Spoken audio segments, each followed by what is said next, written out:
Hello, and thank you for coming to my spotlight talk entitled Not So Black and White, Confounders Mediate AI Prediction of Race on Chest X-rays. So to give a little bit of context as to why we thought this project would be interesting, I'd like to direct your attention to the following figure lifted from the paper cited below. In this study, the authors showed that algorithms trained to classify disease pathology had a tendency to classify radiographs from non-white populations as having no finding of disease, or in effect underdiagnosing these populations when compared to radiographs from white populations. These algorithms were not privy to demographic information, yet somehow these AI disease classifiers displayed undeniable bias with respect to race and other demographic variables. The plot somewhat thickens when a later study then showed that AI algorithms can trivially learn to classify radiographs by race, when provided the appropriate labels, of course. And indeed, they perform remarkably well with an area under the receiver operating characteristic curve greater than 0.9. This raised the question of whether or not disease classifiers may be somehow learning to classify race and inadvertently using it in their disease classification process, thereby propagating the bias we observed earlier. However, a recent paper on echocardiogram imaging suggested that this ability to predict race may be due to a confounding effect from other demographic variables. So we sought to assess whether a similar phenomenon may be playing out with chest x-rays.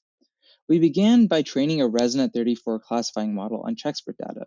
Performance on the internal CheckSpurt and external mimic validation reveals a high performance with AUC-ROC greater than 0.9 for all the tested labels. We then began to skew or bias, if you will, the mimic external test set by randomly trimming the test set to create pseudo relationships between unrelated variables. For example, to skew race by sex by some X%, the test set was randomly trimmed such that the resulting subset would only have X% of white patients being female and X% of non-white patients being male.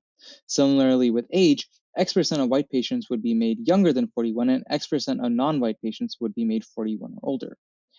We then examined the performance of our race classifiers on the skewed mimic test set, and we observed that the prediction of race is dependent on sex and age. As the proportion of white females or white individuals younger than 41 increases in the test set, the AUC of our racial classifier classifying white individuals drops. In fact, a near perfect linear relationship is observed between the skew of the test set and the AUC of our classifier. Analogous experiments with sex and age classifiers reveal that the prediction of these variables was not appreciably confounded by race. Our findings call into question what exactly it means to claim that deep learning algorithms can learn to classify race, as it seems that these classifiers may be actually learning to make correlations between unrelated and easier to classify demographic variables instead. Understanding the underpinnings of racial bias in AI disease classifiers and the apparent ability to classify race by AI is critical to ensure future algorithms do not inadvertently perpetuate harmful disparities in healthcare.